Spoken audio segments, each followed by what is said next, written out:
One of the major sources of inefficiency and below par performance in teams is when one person is driving their own agenda and others can't see that it's happening.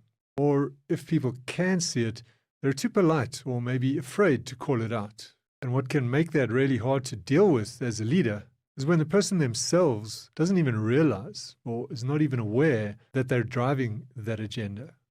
They really believe they're doing the right thing. I'm Neil Beerbaum, and I help advancing leaders to make sense of the soft skills landscape, to navigate uncertainty and build high-performing teams. In this video, I'll show you why people driving their own agenda and not being aware that they're driving their own agenda is one of the main sources of inefficiency and underperformance in a team or organization. When I'm working with live audiences, I'll go even further and say that people's agendas are the source of half or more of the drama, chaos, and inefficiency in the world.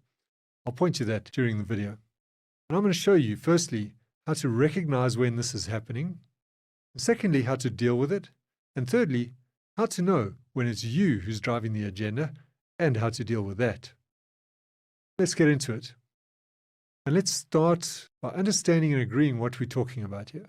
What do we mean when we say agenda? Maybe the best way to know what I mean is to show what an agenda is not. Not having an agenda means being wide open to discover what the best option is and to go with that option, even if it's not what you would have thought or chosen yourself. Everything else is an agenda. Even if it's to a teeny tiny degree, even if it's with a good intention, even if you're right, it's still an agenda. And it can be a problem in the ways that I'm going to show you. So let's take an example like, say, choosing a software support solution for a problem your team is dealing with, say, a CRM system or a collaboration platform. Imagine you give the project to someone in your team and they come back with a strong recommendation for one option. And then let's say someone else in the team challenges that option with a fairly convincing argument. Maybe they point out that it's not going to give us the data we need because of ABC. And then the person leading the project offers other, maybe technical reasons for their choice, but ones that don't quite add up. Maybe they say it syncs seamlessly between PC and iPhone, for example, but nobody in the team uses iPhones. It's a silly example, but you get the point. And don't even laugh, it can be like this. And the crux is what happens next. In a healthy team environment, one that is dedicated to high performance and has an element of trust in the form of psychological safety, people would speak up and the issue would get resolved right there and then. But the more likely reason that people don't speak up and that doesn't happen is that they're too polite or too afraid to start an argument. Maybe because the team dynamic doesn't allow for it, or maybe they're simply not skilled enough in the art of communicating disagreement. And here's where the inefficiency comes in, because now you've set off down a path that hasn't been properly considered. It's based on one person giving some maybe not quite justified technical argument, which would indicate that there's something else going on in the background. And because people don't challenge it or don't know how or don't want to, then the discontent hangs silently in the air and it gets talked about at the water cooler. But the issues are not really resolved. And why? Because the actual issue, the agenda, is never really on the table, so you end up talking past each other. Eventually, if people care enough, the misguided solution will become apparent somewhere down the road, but usually only after much time and money has been wasted. And as you can see, an agenda doesn't have to mean being a big, hairy monster of calculated manipulation. It can be subtle and even well-intentioned. It's just that the person driving it has a particular fixed idea or outcome that they're trying to push through, and it's not made obvious. It's not on the surface. It's in the background. And it's made worse when that person isn't aware that they're doing it, which is often the case. And then worse still, when they're not open to feedback. And even worse, when the team culture doesn't allow for or support challenge. And when you really stand back and look at it, you'll see that what I've just described is the source of most of the drama and inefficiency in teams and, as I said before, in the whole world, in fact. If you belong to a local church or charity group, you'll see it there. One person or faction will be pressing for something that the other group resists. And always a lot of that is unspoken. You'll see it in your city government, your national government, between governments. One country won't pressure another country to do some moral act because in the background there's an unspoken agenda, an arms deal or an oil contract or something. And then millions of people suffer for it. This is rife throughout the world. So as a leader, you need to have your radar on for people's agendas. You need to know how to recognize them, and you need to know how to deal with them. And you also need to watch yourself, that you don't force your own agenda too much, even though you feel entitled to as the leader. There's a name for leaders who make everything about their own agenda. It's called being a dictator. I'm sure you're not that. If you were, you wouldn't be watching this. But still, if you have too much agenda, you risk losing the buy-in, the motivation, the trust, the loyalty of your team. And here's why. Because people want to be heard. They don't have to get their way, but they want to know that their views are being considered, and actually considered, not just pretend. One key indicator of that is that their views sometimes influence the decision that gets made. That's kind of obvious. And if some people are driving their agenda, there might be some voices that will naturally be left out. And if that happens too much, or on issues that matter to particular people, then you risk losing those people. You need to make sure you include them in a way that their viewpoints are properly considered. So here's how you can tell when people are driving an agenda.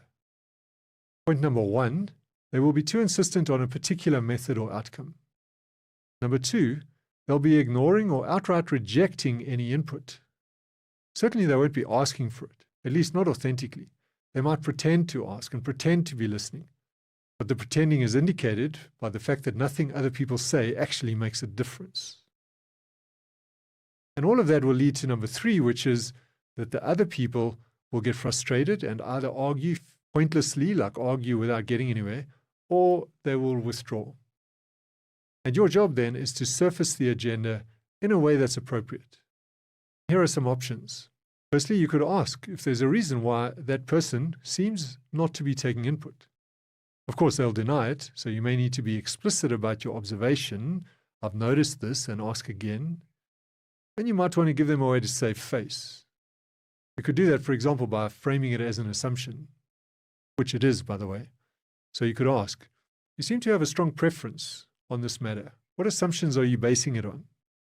And as you'll learn with me, when you ask a question, the first response is often the automatic rote answer, the defensive option, the obvious option. And so you may need to ask the same question again and again. Maybe you can phrase it differently. You could say, I'm not getting that that's the reason why you seem so stuck on this option when others are disagreeing, and they're disagreeing with good arguments, good reasons. So could there be something else, a different assumption perhaps, one that you're not telling me, one that you may be not aware of even?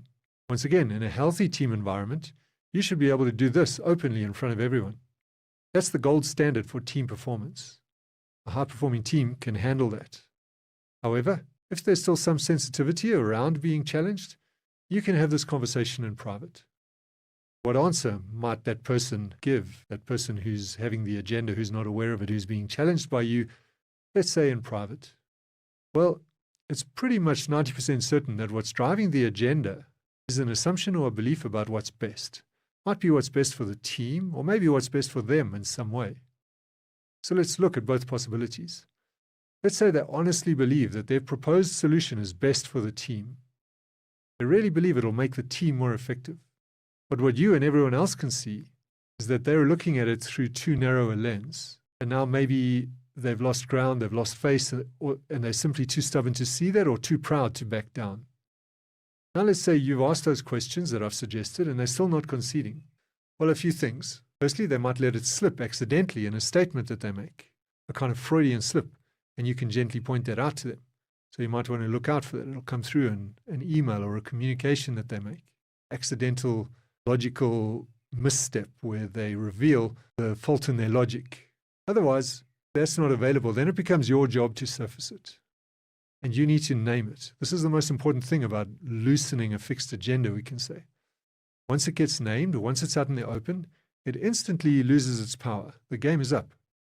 And as I pointed out earlier, don't present it as an accusation that'll just bring defensiveness. Present it as a maybe, as a question. I'm just wondering, or it feels to me like. Another one that I've found that works is to say, More directly, my ask is that you come clean about what's really driving your choice to stick to this option. That's maybe a little more confrontational. Either way, by letting them name it, you give them a way to save face. They'll need that, and you need to grant that to them. That's fine, that's human. And if they still flat out refuse to admit to anything, then you can say what you think it is. So you might go, well, it looks to me like ABC. Am I wrong? And if they still resist, you might add, I know I'm not the only one who sees it that way. If that's true, of course. By now, they'd be pretty foolish to continue down that same path of pretending that they don't have an agenda and that their reasoning is valid when it's been surfaced, and especially if everyone else can see it. If they do persist in denying that they have an agenda or that there's some other objective going on in the background, then it would indicate someone who can't take feedback and isn't willing to learn, change, adapt, all of which are critical for team performance. And it doesn't necessarily mean they're bad. It might just mean they're unaware. I'll do a separate video on how you can develop someone like that and what to do if they won't develop. And when you bring something to the surface in this way, once the team knows about it, you'll see the tension levels drop instantly, and there'll be progress towards an effective, optimal, relevant solution. It'll start to flow again. And that's because people will be debating the real issues. Of course, there's always the possibility that you're the one with a fixed assumption or belief who is driving an agenda and frustrating your own team. Often as a leader, you feel entitled to that. This is where you need to be self-aware and accountable as a leader. What is the impact that you're having? Do you really have the best answer? What is your role as a leader in bringing people with you? If you're able to, you should question your own assumptions, come clean with yourself, and change your tune with your team when you realize that you might be carrying an agenda on a particular issue. If you're really serious about your role as a leader, you could find a colleague or a mentor to check in with and who can reflect your unseen agendas back at you. So if you want to develop a reputation as a leader who develops both loyalty and high performance in teams, then recognizing and dealing with people's agendas should be one of the most important items on your agenda. You're watching the Leadership Script, where you learn to embrace the leadership role and write your own script. If you found value from this and want to grow as an effective and authentic leader, make sure you subscribe and also share it with others who you think will benefit. Leave some feedback in the comments about what you've learned and what you'll be doing differently. And also let me know through the comments what leadership issues you're struggling with that you'd like me to address. Be sure to check out the other videos in this channel. And if you'd like to engage in coaching, follow the link to my website or LinkedIn page. Thank you. And remember, leadership is a role and you write the script.